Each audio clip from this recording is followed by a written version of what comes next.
I'm Brian Johnson, City Manager here in Peachtree Corners, and so we're going to get this event started, so I won't steal any of my boss's thunder, but I'm going to go ahead and introduce the Mayor of Peachtree Corners, and we'll get started. Mayor Mason. Yeah.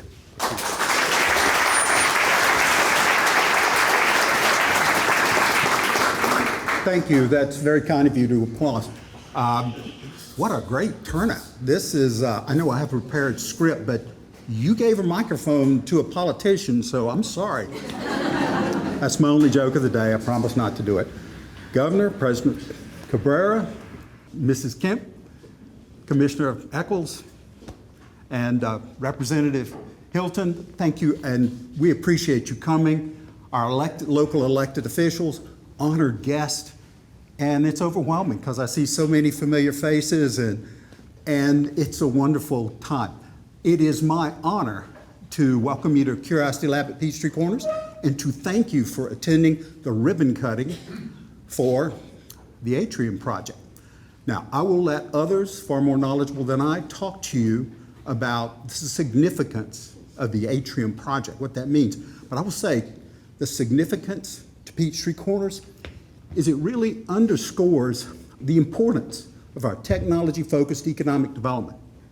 And to be successful at that, we have learned that you have to collaborate with partners like Georgia Tech, T-Mobile. And when we do the tour, look at the number of international startups and domestic startups and other partners. We're only grateful that they have chosen Peachtree Corners Curiosity Lab to come here. So, and it also highlights the fact that we are focusing on our goal of making Peachtree Corners Curiosity Lab a center of innovation, not just in Gwinnett County, but statewide. So, now, before I introduce Nelson Baker and ask him to come up and say a few words, let me take a point here and thank him publicly. This has been a multi-year, don't even want to count how many years, journey. And that guy has been, Georgia Tech and Nelson have been great partners, stuck with us, and we've certainly stuck with them. So without any further comments from me, let me introduce the acting dean of the school, the College of Lifelong Learning, Nelson Baker. Nelson.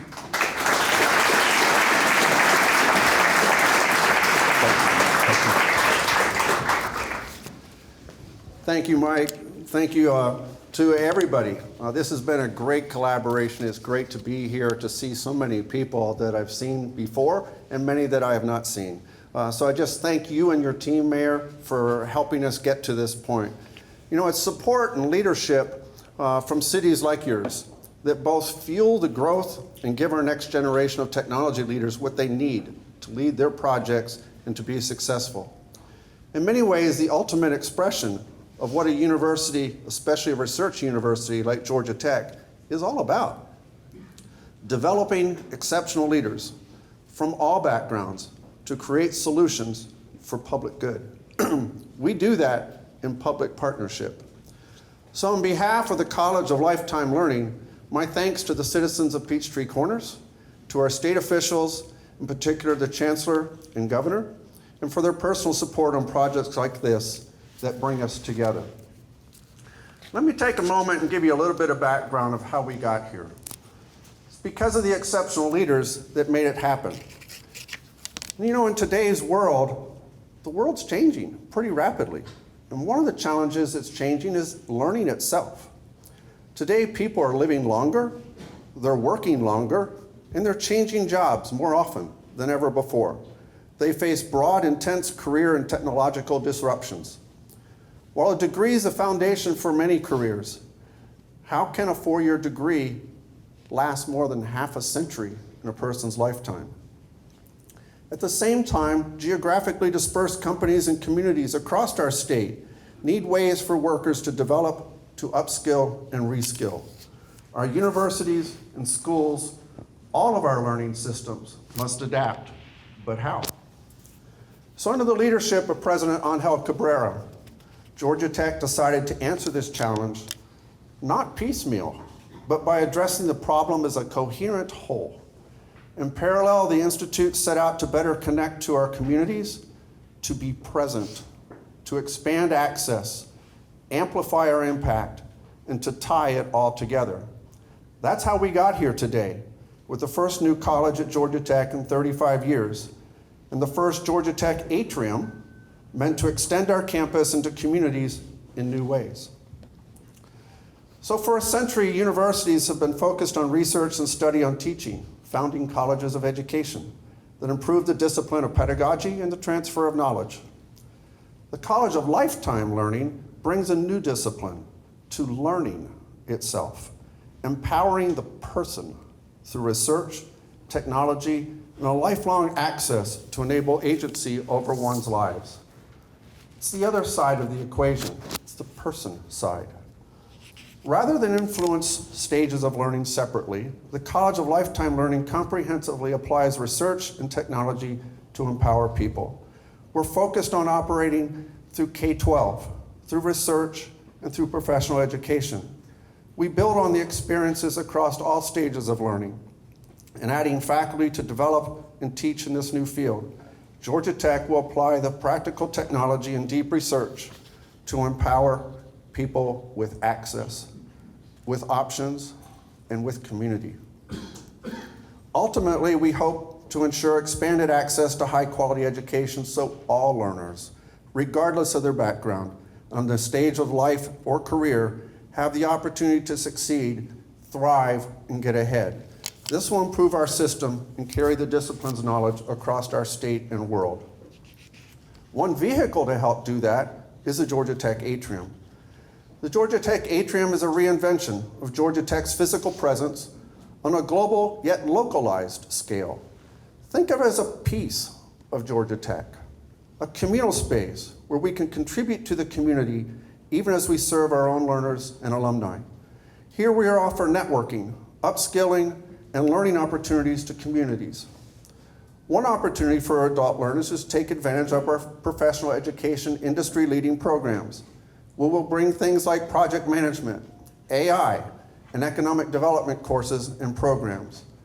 We will bring also, though, K-12 programs that empower youth and their teachers to see a future not yet invented, to enable them to have confidence to succeed in a world ahead of them that's not yet invented.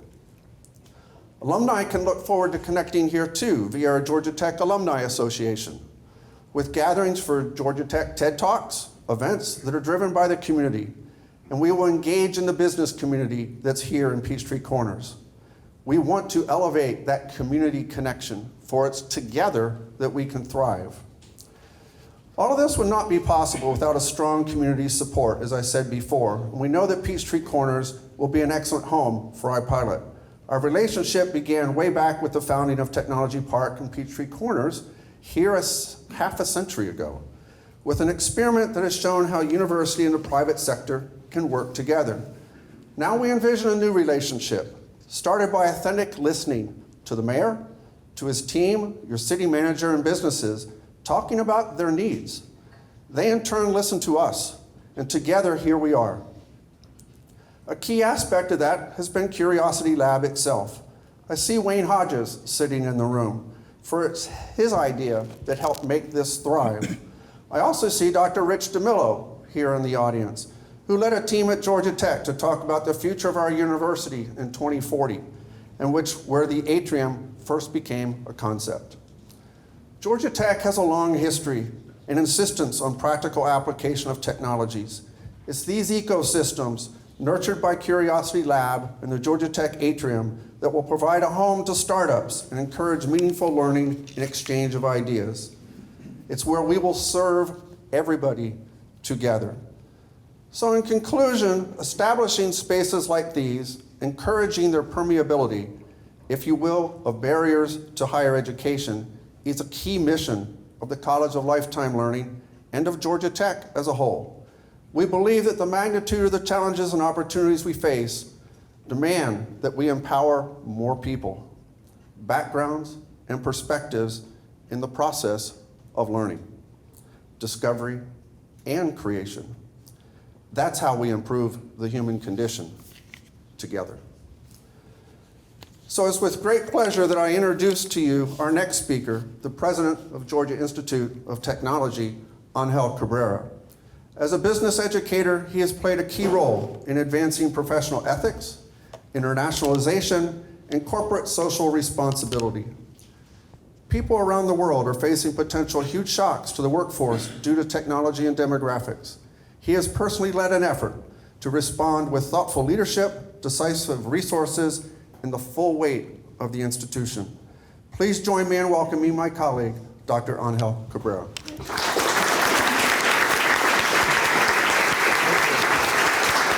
Thank you so much. Thank you, Nelson. Congratulations to all of you. Congratulations, Mayor Mason, right here. By the way, if you haven't done so, you need to give an honorary city councilman something, plaque, to the guy behind you, Jose Perez. Oh, Because he has been the biggest ambassador, and probably we wouldn't be here today without him. So thank you, Jose. Muchas gracias, amigo. Thank you. And while I'll introduce the governor in a minute, I want to acknowledge his presence and the First Lady's presence here. I know your agendas are crazy, and you chose to be here, and it's very, very meaningful to all of us. And in fact, I know that you spent a lot, both of you spent a lot of time trying to persuade leading companies from around the world that Georgia is the place for them. And just in the last month, we've made some amazing announcements, cutting the ribbon in the Hyundai factory near Savannah, welcoming Cargill here. And what most people don't know is that lots of those deals happen just with the personal touch of our governor and the First Lady. We appreciate you very, very much for everything you do. Now, when I arrived to Georgia Tech, I stated the obvious to my colleagues, which is our name says we're the Georgia Institute of Technology. We're not the Atlanta Institute of Technology, or we're not the Buckhead Institute of Technology. We're the Georgia Institute of Technology. And we went on to create a strategic plan, basically says, how are we going to define our success? And what we decided is, listen, we're not going to define the success by what the media says about us or the ranking. By the way, they say great things about us. We appreciate all the rankings, but that's not what we're about. Our goal is to amplify impact, the value that we create for the state that we serve. Impact, that's our success. And so how do we impact the state? We attract talent, we produce the best absolute talent that we can, and we run research and produce ideas that drive the innovation economy of our state. That's what we do. So we're working on some big bets that seem a little overwhelming, but the crazy thing is we're delivering on them. So one of our big bets is that we're going to double, over this decade, we're going to double the number of degrees that we award every year. And we are almost like 2/3 towards that goal. Good. We're right now the fastest growing university in the country. Fastest growing university in the country. And we're right now the largest university in the state. We also do research, and we're the third largest recipient of federal grants for research in the nation. Number 3 recipient of federal grants. That's a big deal because we all pay with our income taxes, we pay into the federal budget. It's only fair that we bring our fair share of those resources back here, and many of the ideas that we produce end up turning into innovation startups that activate the economy of our state. One of our bets also is to make sure that we create one of the most thriving, exciting, energizing hubs of entrepreneurship and innovation right here in our state. And that's what also part of what we're celebrating here today. So we're laser focused on these goals. How do we produce more talent? How do we do more research? How do we support entrepreneurs that can really drive the innovation and knowledge economy? And when we think about that, we think, how do we do that in a way that supports the entire state, In fact, our new Executive Vice President of Research, who is here with us today, Tim Lewin, he has an explicit project to make sure that we can document the impact that we have in every single county in our state. So it is out of that way of thinking about Georgia Tech that the idea of the atrium came about, which is, what if we developed in key locations across our state locations, rooms, spaces, buildings. It doesn't have to be. We don't want it to be big campuses, but a space where entrepreneurs can come and receive the support that they need. We run ATDC, the State Incubator of New Businesses. Georgia Tech runs on behalf of the state. EI Square, which is our Enterprise Innovation Institute, that's what they do. So we're going to have locations where those entrepreneurs can get the support that they need. Where kids in the local high school, some of them who may have never run into an engineer or a computer scientist during their lives, they're going to be able to be inspired and start thinking about, yeah, maybe I can get my hands into technology. Maybe I can be an engineer, or I can get into a technology career. Spaces where existing executives, professionals in their businesses, that they need that extra oomph or that knowledge to pivot in their careers and to really adapt. Right now, for example, AI is changing everything. Where do you go if you need some help to understand AI in your business? That's what the Atrium project is all about. To establish a physical presence in key locations throughout the state, and some of them will be beyond the state, where we can do all of those things at once. This is the first one. So, to my dear colleagues, don't screw it up. This is an experiment that has to work, okay? Because depending what we learn here is going to allow us to expand our presence to other places that need us. We're really proud to be here. We're very grateful with the partnership with the city and all of you, and delighted. Can't wait to see this place thriving. And now it's my distinct honor to introduce our governor, Brian Kemp. And as I mentioned, really, there are lots of things in his sort of public biography that all of you know, in sort of the more public and political facet. But I do happen to know how much the two of you spend promoting our state. We're just trying to make your life a little easier by giving you the more ammunition that you can sell.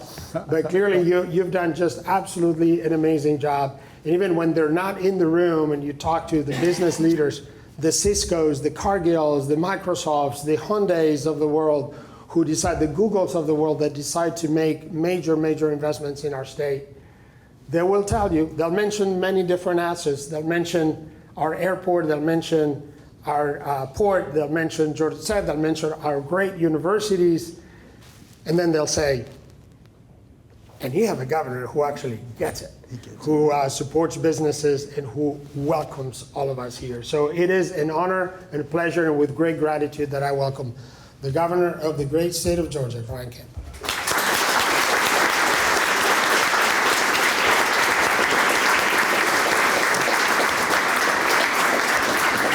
Thank you all very much. Thank you, President Cabrera, and let me echo what the President said. Don't screw, no. It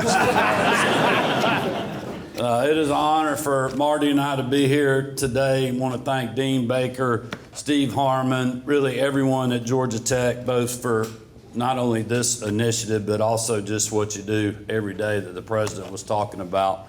To really serve your mission and serve our state. We're very grateful for that. Mayor, appreciate you and the council and your vision and leadership here in this community. It's so many good things happening here, even before this. So we're very grateful for that, and we appreciate you all's support of this project. I know Chancellor Perdue couldn't be with us today, but to him and really everybody in the university system of Georgia, we just appreciate, as President Cabrera just said, how much you work every single day at all our institutions, and especially Georgia Tech, to reach new heights and support the people of our state. I also want to thank Commissioner Pat Wilson and our team in the Department of Economic Development. They are the ones that are out there grinding away every single day, working with great companies from around the world, from around the country, and those that are existing in our state to help push new opportunities for our citizens. And you all at Georgia Tech and our university system are the ones that are going to be supplying them with the people that they need to run or manufacture in those institutions. So we're very grateful for Pat and his team. We have by far the best Department of Economic Development team in the country. I also want to thank Commissioner Tim Eccles and his colleagues at the Georgia Public Service Commission. A lot of people don't realize what a big part of our business environment our Public Service Commission is. So Tim, thank you for your leadership. Representative Scott Hilton and the other members of the General Assembly for supporting higher education in our state, working with us on our budgets that continue to do that in a very positive way. And I know Scott does a great job representing this part of the community. I know Marty told me she saw Jessica Simmons somewhere out there in the audience, who is one of the, works for the executive branch and for us over at the Georgia Technology Authority. She has done as good or probably better than anyone in the country at dealing with broadband development and the grant process that we have. So I appreciate Jessica so much, and just want to thank Jose Perez. Jose, you're a great champion. We appreciate your leadership and your friendship.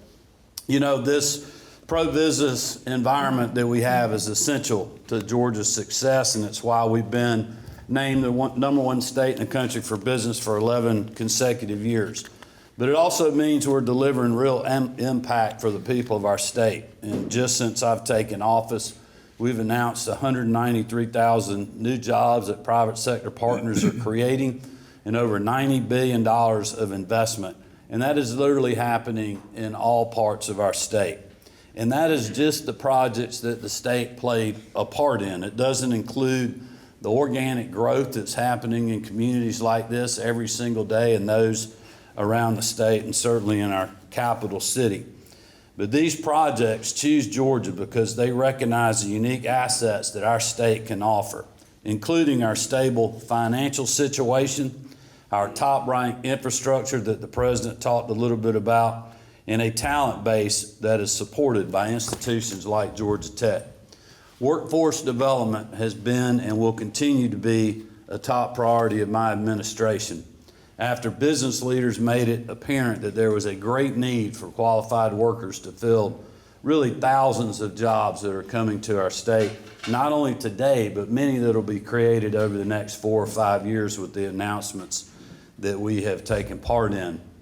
We have taken some great steps forward in our efforts to build that workforce of tomorrow, as has Georgia Tech, such as launching the Georgia Match program, the largest direct college admissions program in the country. I was proud to report last fall that following the launch of Georgia Match, we saw an increase in enrollment of all our higher education institutions, including a 6% increase at USG schools. We also, in the legislative session that just adjourned, secured the passage of our Top State for Talent Act, which will better align our K-12 and higher education curriculum with the needs of our businesses here in this state. These are exciting advances, but I want to recognize specifically the role that our top research institutions, and specifically Georgia Tech, are playing in attracting innovative companies to choose Georgia. During the last fiscal year, technology and corporate hubs created at least 4,400 new jobs, including, as President Carrera mentioned, Cargill's new hub, creating 400 new jobs. And since then, we've made even more exciting announcements, such as the AIG announcing an innovation hub in DeKalb County that can accommodate over 1,000 employees, breaking ground on the new Prize Picks headquarters that includes an expansion to their workforce of 1,000 employees and serves as a success story for a Georgia-grown company. Duracell announcing their new global headquarters for research and development at Science Square in Atlanta, and TriNet creating 750 new jobs at their new corporate center in Dunwoody. That is just a sample of the innovators who are choosing our state because of all we have to offer. Georgia Tech is, of course, one of the key drivers of that success, setting itself apart with the commitment to driving innovation through partnership with businesses at facilities just like this. As a UGA grad myself, I thought I was going to have to fix the microphone there for a minute.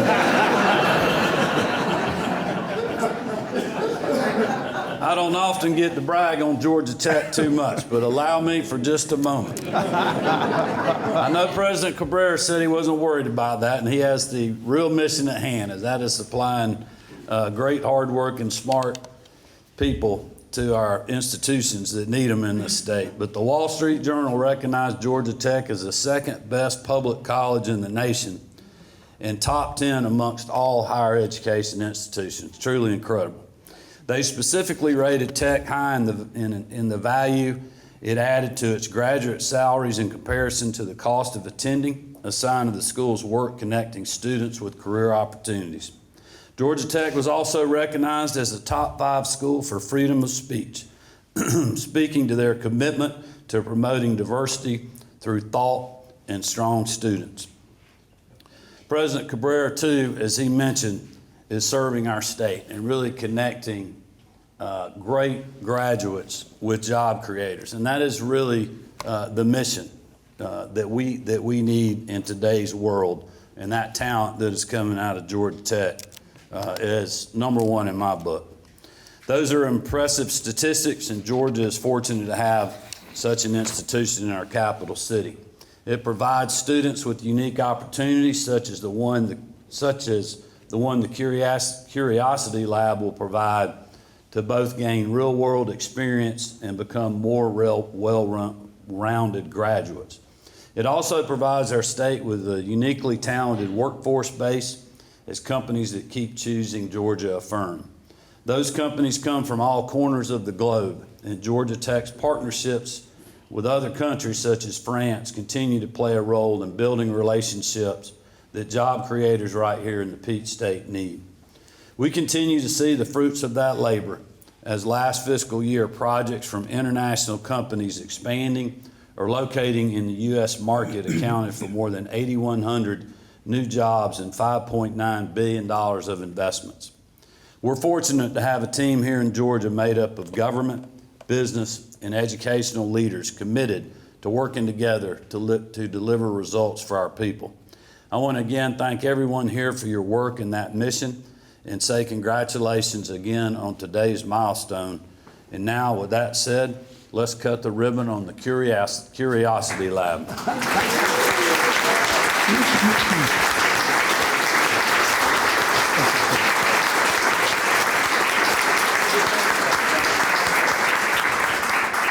Governor Kemp, President Cabrera, Dean Baker, thank you for your comments. Very much appreciate it.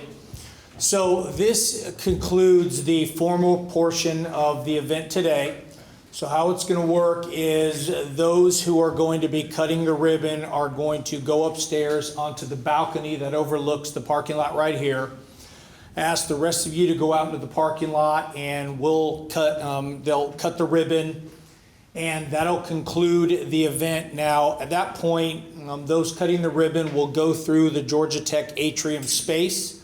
And so if the rest of you wait a few minutes, and then it'll be open for you to not only tour that space, but the rest of the building. I would encourage you to take advantage of, while you're out here or upstairs, of the fact that you're in an ecosystem that's doing some things that are not being done either elsewhere in the state or the country or the world. Those two autonomous vehicles out there, that is the first, this is the first location in Georgia in which autonomous vehicle testing has been conducted without a human safety steward in the vehicle. Thanks to legislation that the state passed in years past. One of our founding partners, T-Mobile, one of the only few executive briefing centers they have in the country is upstairs. I would encourage you to take advantage of those kind of things while you're here and see what happens when a city takes more than 500 acres of its municipality and turns the streets, the right-of-way, its facilities into an ecosystem for testing and demonstration to make this state better. So thank you for all of you coming today. And so if you will, almost all of you outside of the parking lot, those cutting the ribbon upstairs, and we will conclude this event. Thank you. Thank you, Evan.